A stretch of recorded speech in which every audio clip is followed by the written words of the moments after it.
The morning sun cast long shadows across the marble floors of Buckingham Palace as Camilla Parker Bowles walked briskly through the grand corridors. Her heels clicked against the polished stone with each determined step. Something was different about her today. The usual composed demeanor that she had carefully cultivated over years of royal training seemed to be cracking at the edges. Palace staff noticed the tension immediately. The way she held her shoulders rigid, the slight tremor in her hands as she adjusted her pearl necklace, and most telling of all, the deep furrow between her brows that refused to disappear, despite her attempts at maintaining royal composure. Word had already begun to spread through the palace's intricate network of servants and courtiers that something significant was about to unfold. Charles had been unusually quiet during their morning tea.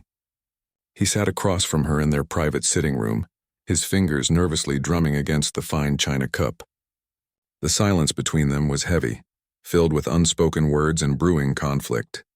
Outside their window, the gardens of Buckingham Palace bloomed in their full spring glory. But neither of them seemed to notice the beauty that surrounded them. The source of the tension could be traced back to events that had been building for weeks. Kate Middleton, the Princess of Wales, had been making decisions that increasingly frustrated Camilla.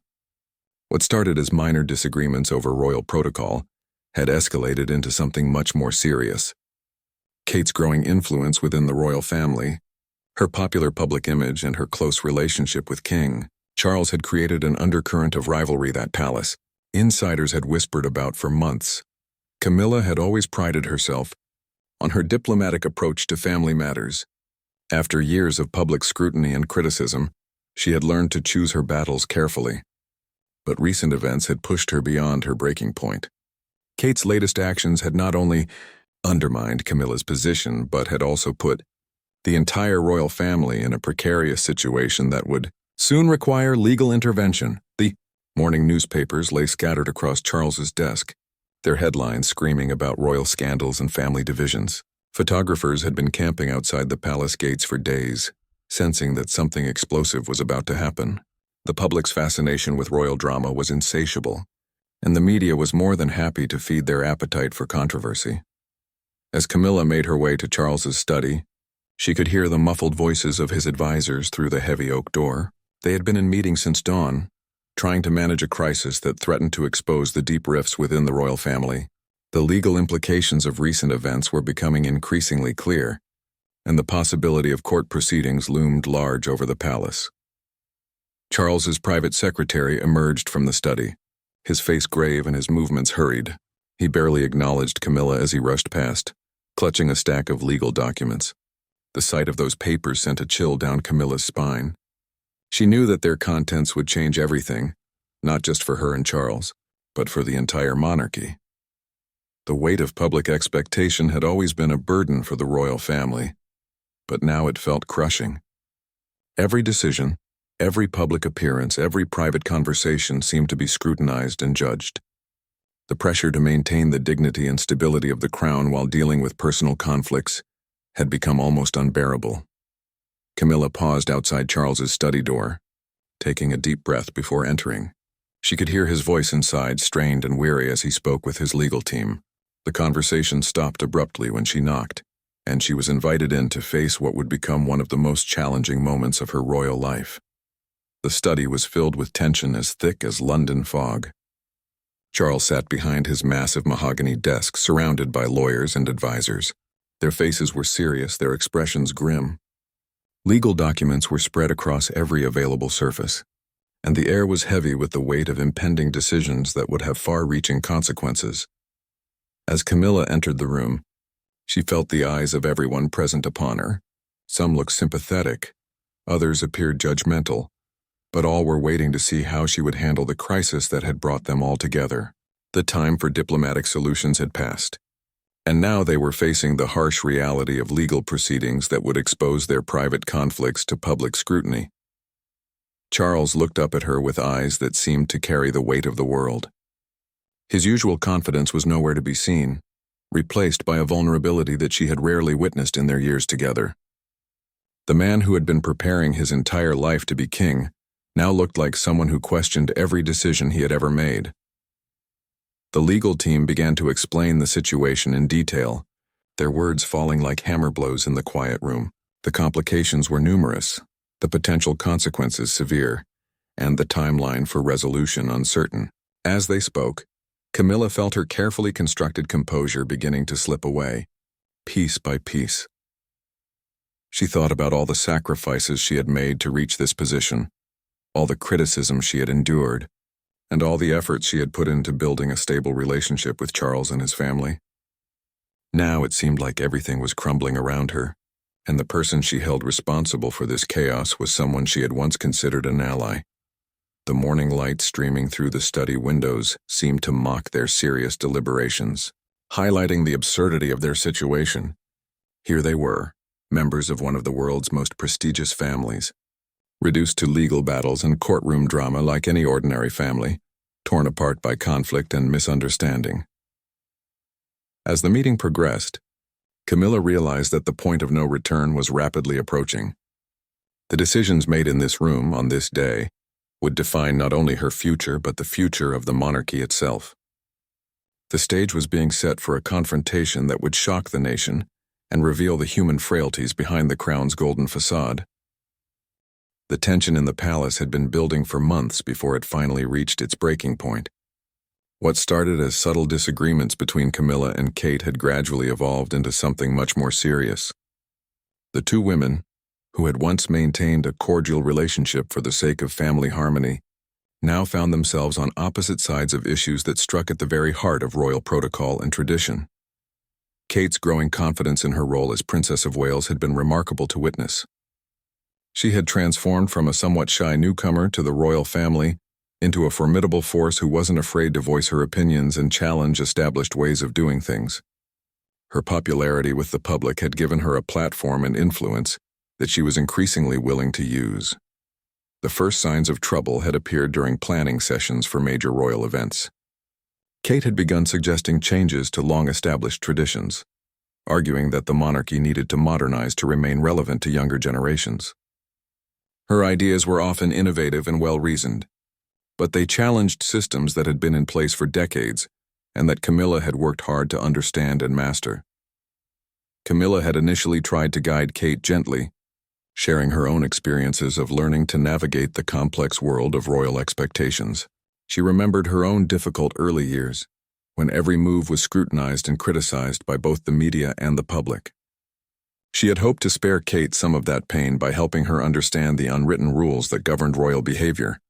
But Kate had proven to be more independent and strong-willed than anyone had anticipated. Instead of accepting Camilla's guidance, she had begun to question why things had to be done in certain ways.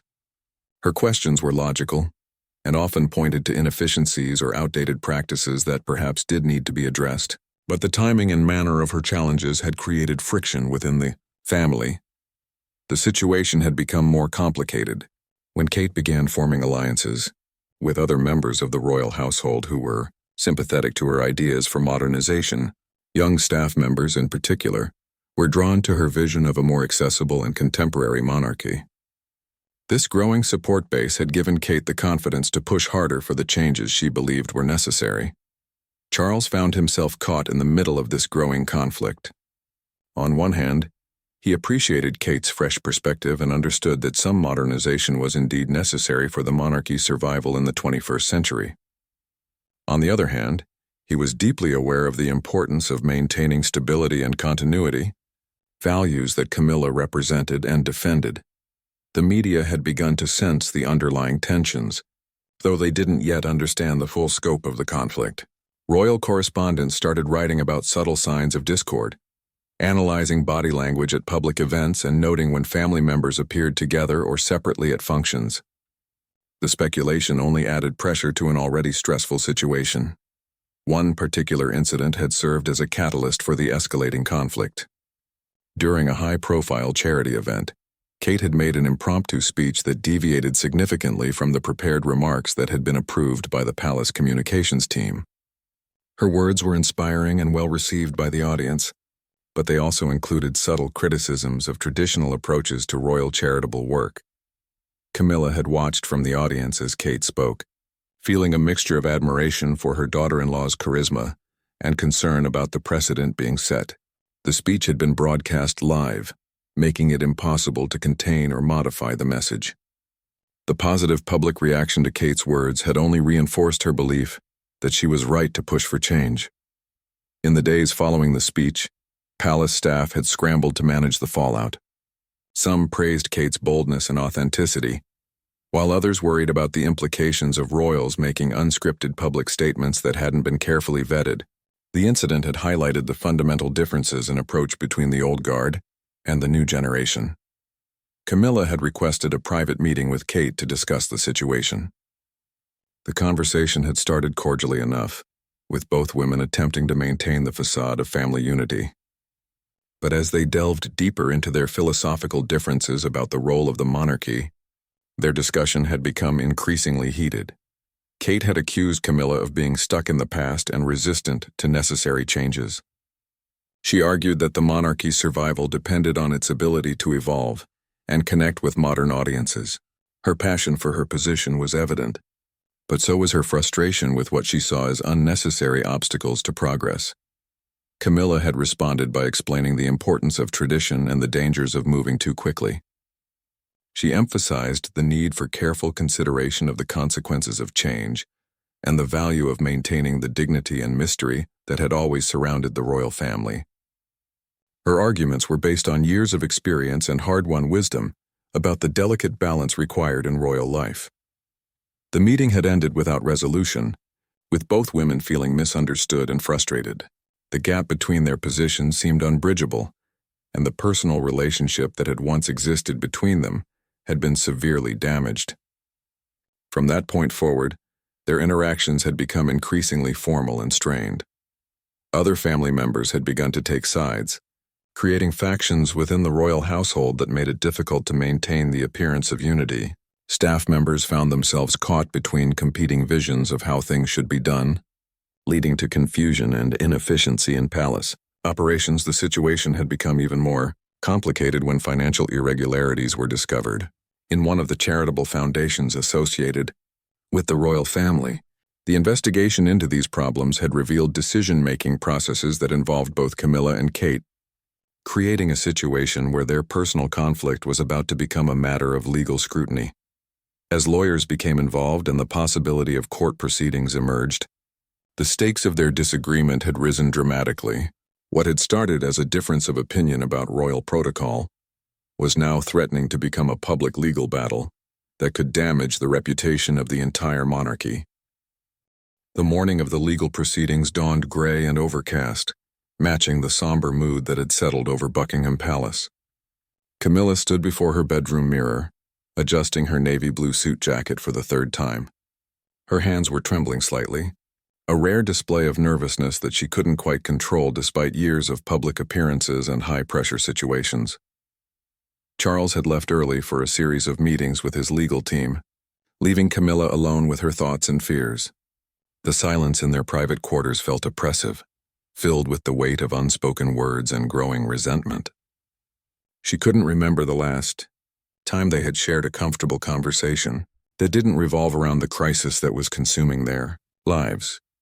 The legal team had been working around the clock to prepare for what promised to be a complex and highly publicized court case.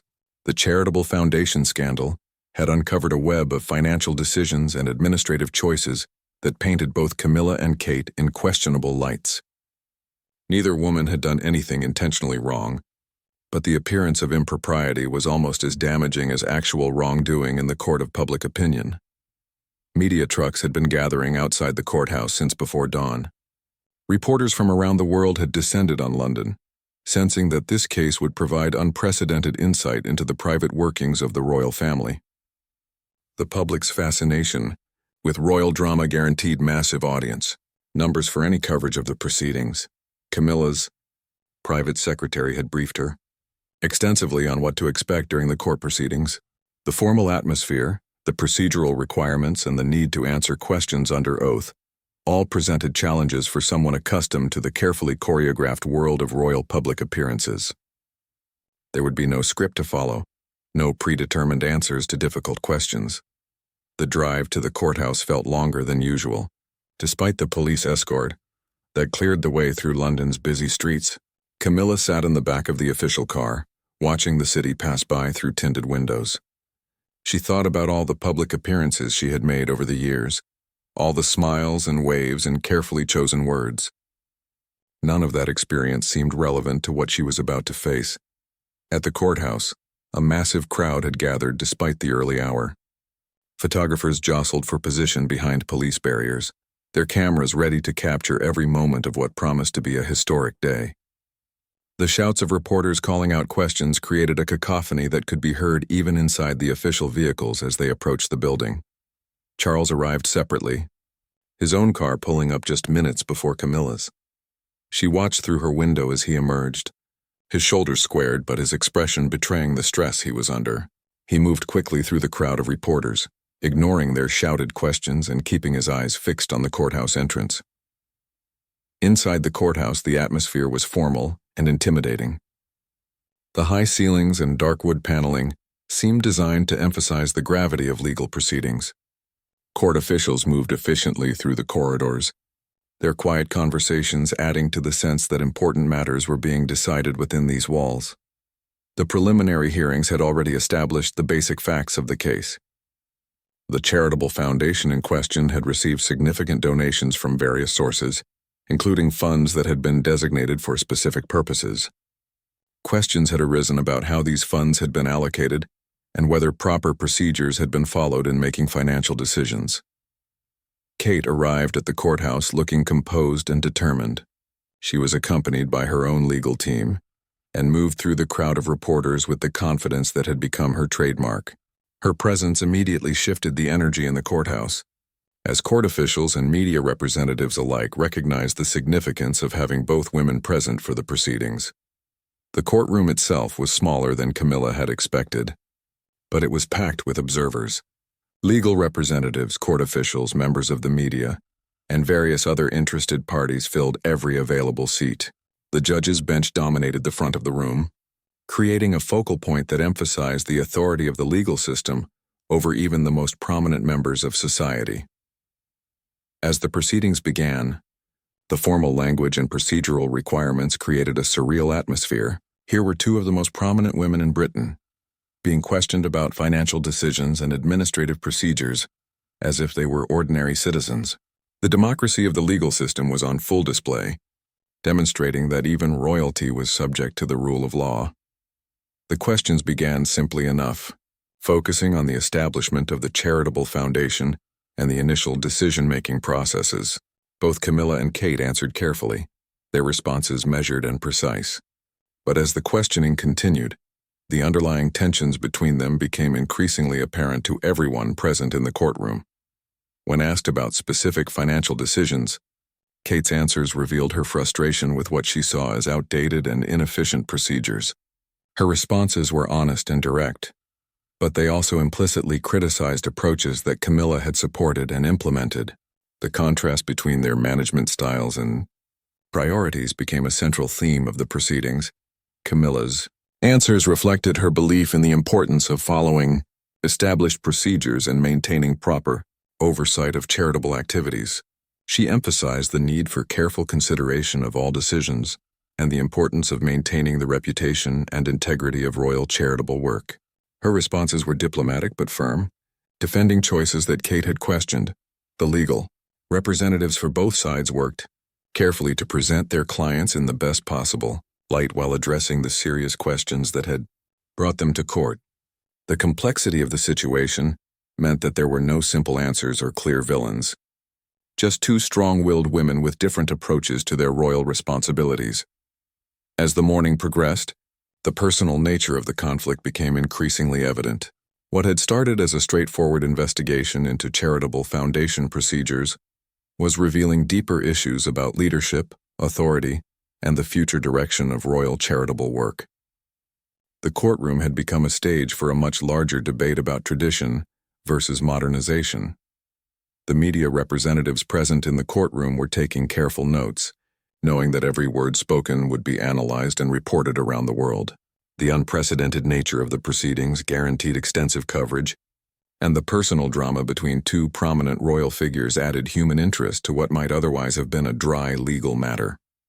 By the time the court recessed for lunch, It was clear that the afternoon session would be even more challenging. The preliminary questions had established the basic facts, but the more difficult issues of motivation, decision-making authority, and personal responsibility still lay ahead. The afternoon session resumed with an intensity that had been building throughout the morning. The lunch break had done little to ease the tension in the courtroom, and if anything, the anticipation of more difficult questions had made everyone more anxious. Camilla returned to her seat with a forced composure that fooled no one who knew her well. The judge called the court to order and the questioning resumed, with a focus on the specific decisions that had led to the current legal situation. The prosecution's approach was methodical and thorough, building a timeline of events that highlighted the growing disagreements between Camilla and Kate over the management of royal charitable activities. As the questions became more pointed, the carefully maintained facade of royal unity began to crack.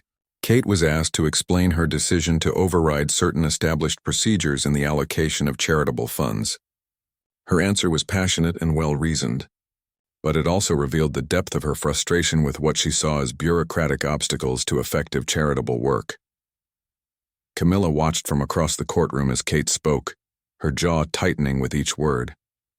The younger woman's confidence and articulate defense of her actions only served to highlight what Camilla saw as a dangerous disregard for proper procedures and established authority.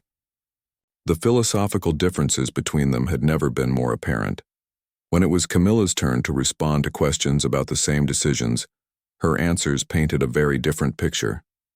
She spoke about the importance of maintaining proper oversight, following established procedures, and ensuring that all charitable activities reflected well on the royal family. Her words were measured and careful, but they contained an unmistakable criticism of Kate's approach. The tension in the courtroom was palpable as the two women's conflicting accounts of events unfolded. Court observers could see that this was about much more than charitable foundation management.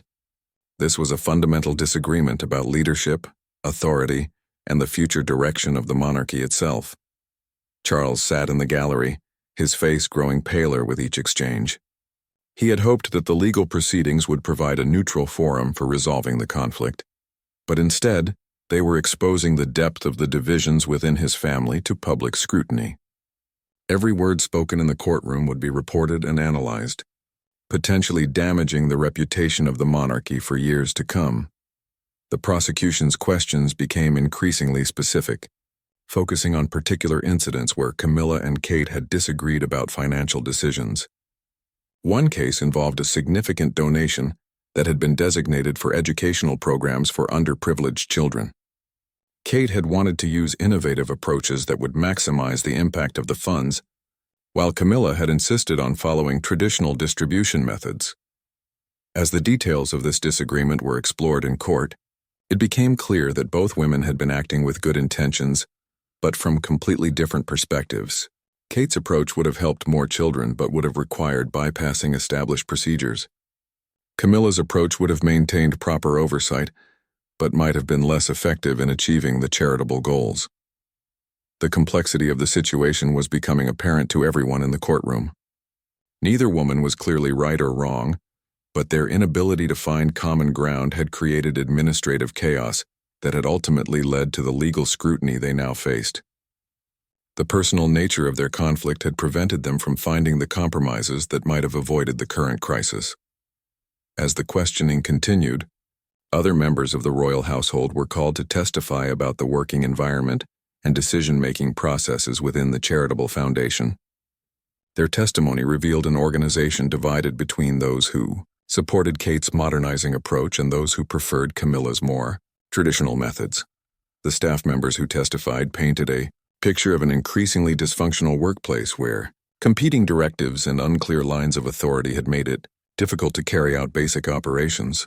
Some described feeling caught between the two women's different expectations, never sure which approach they should follow in any given situation. One particularly damaging piece of testimony came from a senior administrator who described a heated argument between Camilla and Kate that had taken place in front of several staff members. The witness testified that both women had raised their voices and made personal criticisms of each other's competence and judgment. The professional facade that both women had tried to maintain was crumbling under the weight of detailed testimony about their private conflicts. The media, representatives in the courtroom were frantically taking notes as these personal details emerged. The human drama of two powerful women in conflict was exactly the kind of story that would capture public attention and generate headlines around the world. The monarchy's attempts to maintain dignity and privacy were being systematically undermined by the legal requirement for truthful testimony. As the afternoon wore on, the questioning turned to the events that had immediately preceded the legal investigation. This period had been marked by increasingly bitter exchanges between Camilla and Kate, culminating in decisions that had brought the charitable foundation's operations to a virtual standstill. The testimony revealed that during this crucial period, communication between the two women had virtually ceased. Important decisions were being made unilaterally by both sides, creating confusion and inefficiency that had been noticed by donors and beneficiaries alike. The reputation of royal charitable work had begun to suffer as a result of their inability to work together effectively. One witness described a particularly tense board meeting where Camilla and Kate had openly disagreed about fundamental policy directions. The witness testified that the meeting had ended with Kate storming out, leaving behind a room full of shocked board members who were unsure how to proceed. This incident had marked a point of no return in their relationship. The legal team representing the charitable foundation had tried to mediate between the two women, but their efforts had been unsuccessful. The lawyers testified that both Camilla and Kate had been unwilling to compromise on what they saw as fundamental principles, making it impossible to find solutions that would satisfy both parties. As the day's proceedings drew to a close, it was clear that the next session would bring even more difficult revelations. The prosecution had established a pattern of escalating conflict and administrative dysfunction, setting the stage for testimony about the specific incident that had finally brought matters to a head. The courtroom began to empty as the judge adjourned for the day, but the tension lingered in the air. Tomorrow would bring the most challenging part of the proceedings, when the events that had directly led to the current crisis would be examined in detail. Both Camilla and Kate knew that the most difficult questions were yet to come.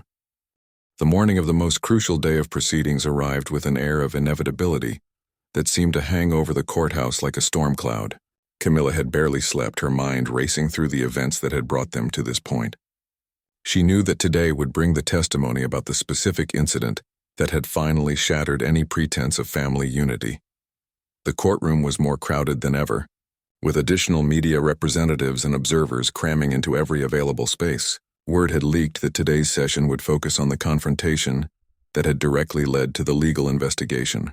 The public's appetite for royal drama had reached a fever pitch, and the media was more than ready to satisfy that hunger. Charles arrived looking haggard and defeated.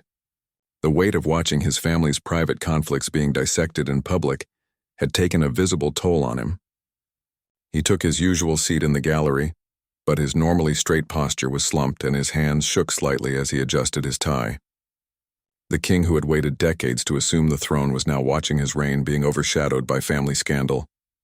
Kate entered the courtroom with her legal team, her expression determined but wary. She knew that today's testimony would focus on her actions during the most heated phase of her conflict with Camilla. The confidence that had carried her through the earlier sessions seemed somewhat diminished as she prepared to face questions about events that she undoubtedly wished had never occurred. The prosecution began by establishing the context for the incident that would dominate the day's proceedings. They painted a picture of an organization in crisis, with two powerful figures locked in an increasingly bitter struggle for control. The charitable foundation had become a battleground where larger issues about royal authority and modernization were being fought out with devastating consequences. The first witness called was a senior palace administrator who had been present during the crucial board meeting where the final confrontation had occurred. Her testimony was careful and measured, but it provided a devastating account of the breakdown in communication and cooperation between Camilla and Kate. According to the witness, the meeting had been called to address urgent financial decisions that had been delayed by the ongoing conflict between the two women. Major donors were becoming frustrated with the foundation's inability to make timely decisions about fund allocation, and beneficiary organizations were complaining about delayed payments and unclear communication. The tension in the room had been obvious from the moment the meeting began. Camilla and Kate had taken seats on opposite sides of the conference table, and their body language made it clear that they were prepared for battle rather than collaboration. Other board members had watched nervously as the two women exchanged cold greetings and settled in for what everyone knew would be a difficult session. The witness described how the meeting had started with routine business, but had quickly deteriorated when the topic of fund allocation procedures was raised. Kate had presented a detailed proposal for streamlining the decision-making process, arguing that current procedures were too slow and bureaucratic to meet the needs of modern charitable work. Camilla had responded with a point-by-point critique of Kate's proposal, arguing that the suggested changes would compromise important oversight mechanisms and could expose the foundation to financial and reputational risks. Her tone had been professional but dismissive, clearly indicating that she considered Kate's ideas naive and potentially dangerous. As the debate continued, the witness testified, both women had become increasingly animated. Kate had accused Camilla of being resistant to necessary change, and more concerned with maintaining control than with achieving charitable objectives. Camilla had responded by questioning Kate's understanding of royal responsibilities and the importance of maintaining proper procedures. The turning point had come when Kate had challenged Camilla's authority to unilaterally reject proposed changes to foundation operations. She had argued that decisions should be made collectively by the board, rather than being subject to one person's approval. This direct challenge to Camilla's leadership role had escalated the conflict to a new level. The witness described how Camilla's composure had finally cracked at this point. Her voice had risen, and she had made personal criticisms of Kate's competence and judgment that went far beyond the professional disagreement that had started the argument. The other board members had watched in shock as two of the most prominent members of the royal family engaged in an increasingly bitter personal attack. Kate had not backed down from the confrontation. Instead, she had responded with her own criticisms of Camilla's leadership style and decision-making process. The witness testified that Kate had accused Camilla of being more concerned with maintaining her own position than with serving the charitable mission of the foundation. As the argument reached its peak, the witness recounted, Camilla had made the comment that would become the focus of intense legal and media scrutiny. In a moment of obvious frustration and anger, she had shouted Kate's name with such venom and fury that everyone in the room had been stunned into silence. The exact words used during this outburst became the subject of detailed questioning. Multiple witnesses were called to provide their recollections of what had been said, and while the specific phrases varied slightly in different accounts, all agreed on the tone of fury and personal animosity that had characterized Camilla's outburst. The impact of this moment on everyone present had been immediate and devastating. The witness described how the room had fallen completely silent, with board members looking shocked and uncomfortable. Kate had appeared stunned by the intensity of Camilla's anger, while Camilla herself had seemed to realize immediately that she had crossed a line that could not be uncrossed. Charles, who had not been present at the meeting but had been informed of the incident shortly afterward, was called to testify about his reaction to learning what had occurred.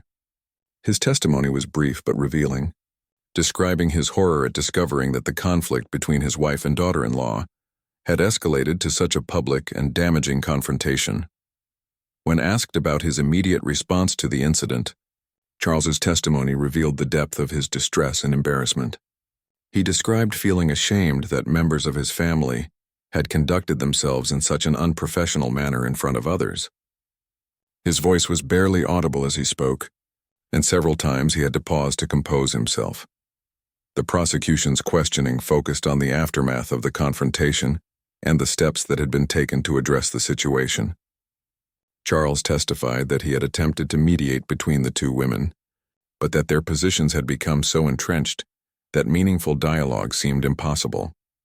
The legal implications of the incident were becoming clear as the testimony continued.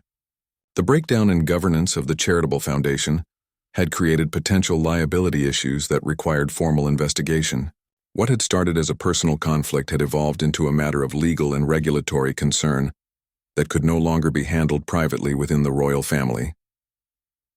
As the day's session concluded, the full scope of the crisis was evident to everyone present. The careful facade of royal dignity and unity had been completely shattered. revealing the human frailties and personal conflicts that existed behind the crown's golden exterior. The courtroom buzzed with anticipation as the final day of proceedings began. The revelations of the previous sessions had shocked the public and dominated international news coverage. Royal watchers around the world had been glued to their televisions and newspapers, following every detail of the unprecedented legal drama that was unfolding in London. Camilla entered the courtroom knowing that this would be her last opportunity to present her side of the story. The previous days had been a nightmare of public humiliation and personal revelation, but she was determined to maintain whatever dignity she could salvage from the wreckage of her reputation. Her lawyer had prepared her extensively for the final round of questioning, but they both knew that the damage to her public image might be irreparable. The media attention had reached fever pitch overnight. International news crews had set up permanent positions outside the courthouse, and social media was ablaze with commentary and speculation about the royal family's future. Public opinion polls showed a dramatic shift in attitudes toward both Camilla and Kate, with many people expressing shock at the level of personal animosity that had been revealed. Kate arrived for the final session looking tired but resolved. The stress of the proceedings had taken a visible toll on her, but she seemed determined to see the matter through to its conclusion.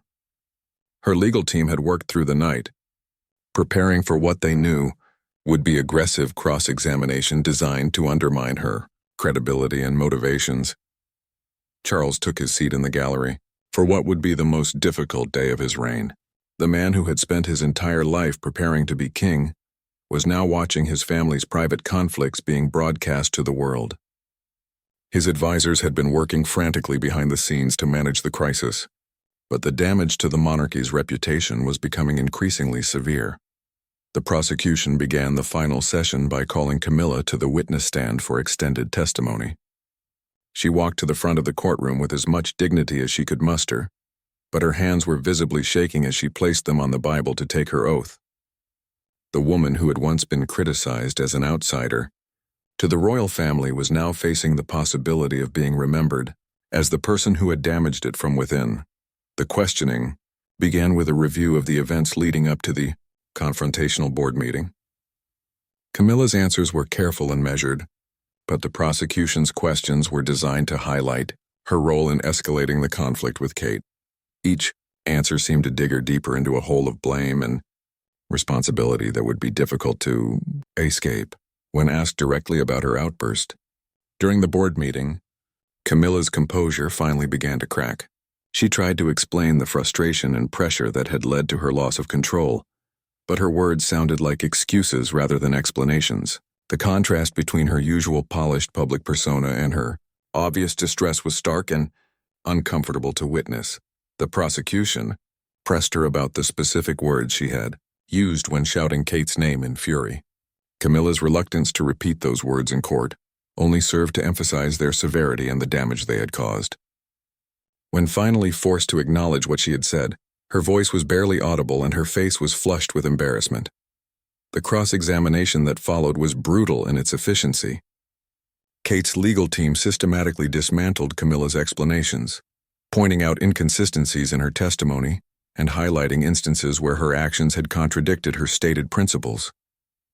The questioning revealed a pattern of behavior that suggested personal animosity rather than principled disagreement about charitable foundation management. When Kate was called to testify about the same events, her account painted a very different picture of the conflict. She spoke eloquently about her efforts to modernize royal charitable work and her frustration with what she saw as unnecessary obstacles to effective philanthropy. Her testimony was compelling and sympathetic, casting her as a reformer, trying to improve an outdated system. Kate's description of the board meeting confrontation was particularly damaging to Camilla's reputation. She testified that Camilla's fury had seemed personal and vindictive rather than professional, and that the older woman's outburst had made it impossible to continue working together constructively. Her calm and measured testimony stood in stark contrast to the angry woman that Camilla had been portrayed as throughout the proceedings. The most devastating moment came when Kate was asked about her feelings regarding Camilla's treatment of her. Fighting back tears, she spoke about her efforts to build a positive relationship with her mother-in-law and her disappointment at the hostility and resistance she had encountered.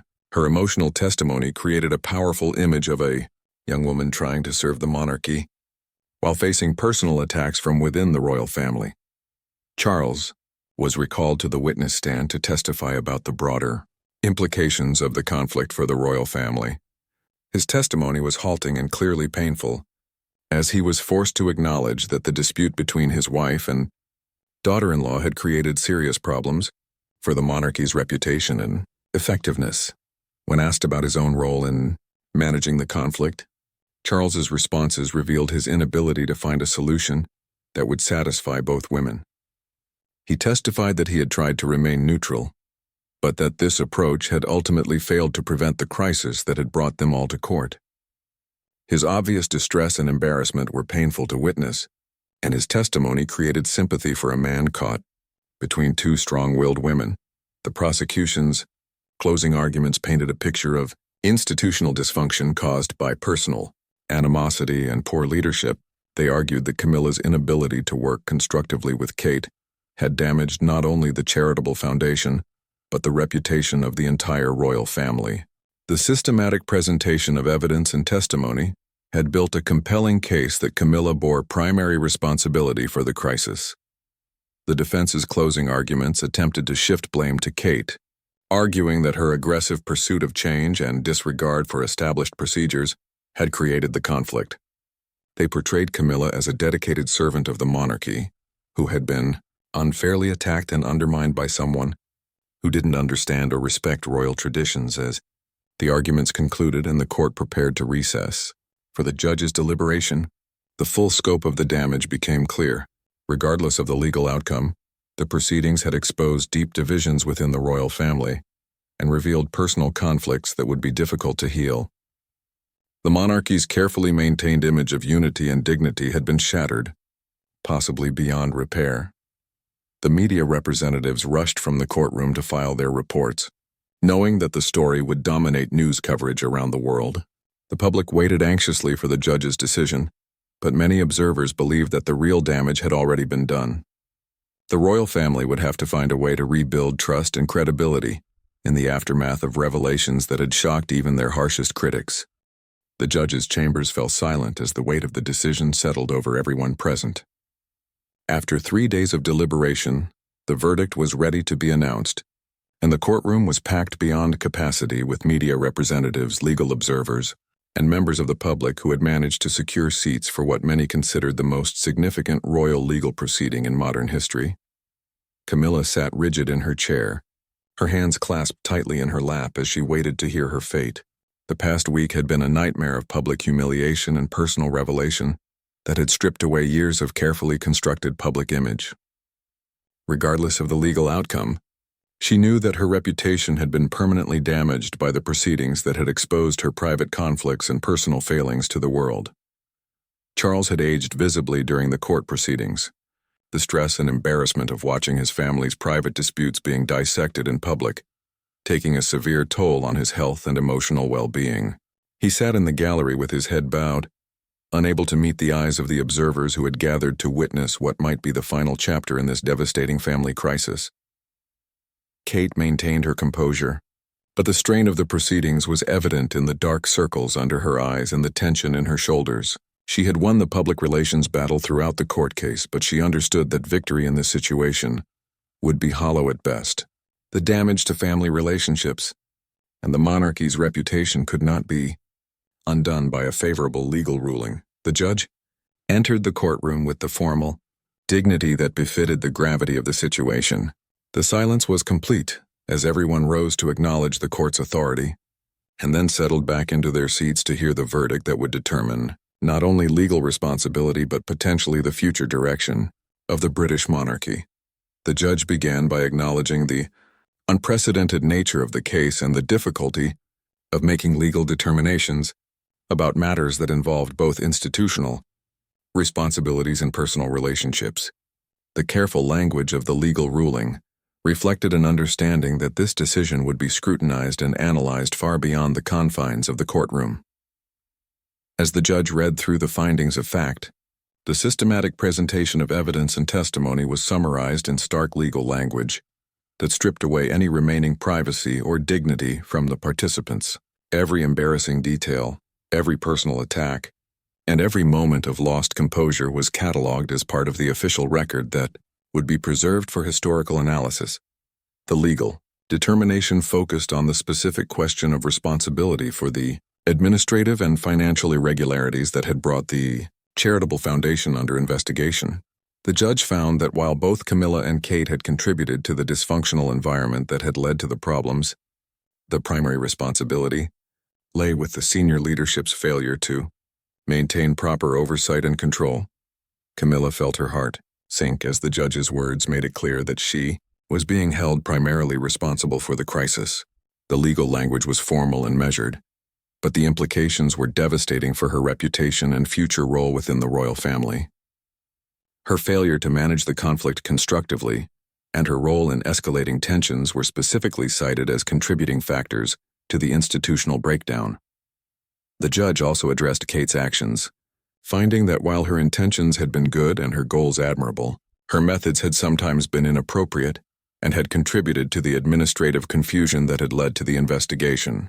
However, the criticism of Kate was much milder than the censure directed at Camilla, reflecting the evidence that had been presented during the proceedings.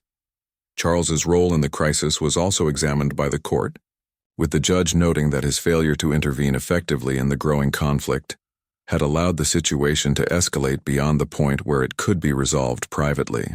The criticism was gentle but pointed, reflecting the understanding that leadership sometimes requires difficult decisions and uncomfortable confrontations. The financial penalties imposed by the court were significant but manageable for the royal family. More damaging were the administrative reforms that were mandated, including independent oversight of royal charitable activities and transparency requirements that would make future conflicts much more difficult to hide from public scrutiny. As the judge concluded the formal ruling, the courtroom remained silent for several moments as everyone absorbed the implications of what had been decided. The legal proceeding was over, but the personal and institutional consequences would continue for years to come. The monarchy's ability to maintain public trust and confidence had been severely tested, and the road to recovery would be long and difficult.